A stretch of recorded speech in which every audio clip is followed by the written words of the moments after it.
Vous avez déjà vu ce logo bleu MSC sur vos boîtes de thon? Et si je vous disais qu'il n'est peut-être pas aussi responsable qu'on vous le promet? Le label MSC se retrouve sur 57% des poissons sauvages vendus en Suisse. Mais est-il vraiment le gage d'une pêche durable? Nos collègues d'ABE ont enquêté. Bienvenue en Bretagne! MSC se vante de garantir une pêche responsable censée respecter l'environnement et préserver les océans. Mais selon l'ONG Bloom, ce label cache bien des failles. D'après l'association, MSC certifie des pratiques de pêche destructrices, comme le chalutage de fond et les dispositifs de concentration de poissons. Ces techniques sont directement en contradiction avec l'idée d'une pêche durable. Dans une vidéo vue plus de 700 000 fois sur Instagram, Bloom a même qualifié le label de vaste arnaque internationale. Cette arnaque porte 3 lettres, MSC. Et c'est pas les seuls à critiquer MSC. Rien que dans le sujet d'ABE, on a un chercheur en écologie marine et une scientifique en charge de la défense des océans. Mais du coup, pourquoi ces techniques sont-elles problématiques ?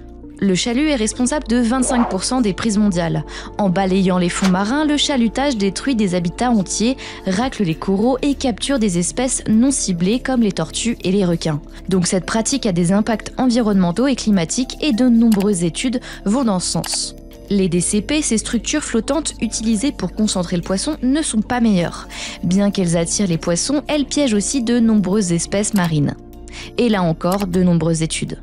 Comment MSC se défend? Le label explique que tout type de pêche a un impact et que l'évaluation est faite au cas par cas. Résultat, impossible de savoir si votre poisson MSC a été pêché au chalutage ou avec une méthode plus douce, vu que les deux sont certifiés par le label. Alors, qu'est-ce qu'on peut faire en tant que consommateur ou consommatrice? On peut privilégier d'autres méthodes de pêche comme la pêche à la ligne, les filets ou les casiers. Sur les emballages, ce n'est pas toujours évident de savoir comment le poisson a été pêché, la méthode n'est pas toujours indiquée. Mais vous pouvez vous renseigner auprès de votre poissonnier. Sinon, vous pouvez opter pour des poissons comme les sardines ou les maquereaux dont les stocks se renouvellent plus rapidement. Ou alors des poissons locaux comme la truite ou la carpe. Pour résumer, est-ce que le label MSC respecte sa promesse de pêche durable? Pas vraiment selon les associations de défense de la faune marine.